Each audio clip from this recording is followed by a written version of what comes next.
西臨日本海嘅秋田，有居民着到幾乎密不透風，仍然凍到縮下縮下，左搖右擺。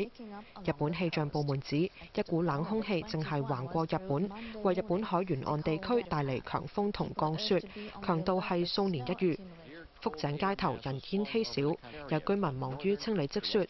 當地一條通往知河嘅公路，因為積雪導致大型拖車等車輛無法通過，關閉7個鐘。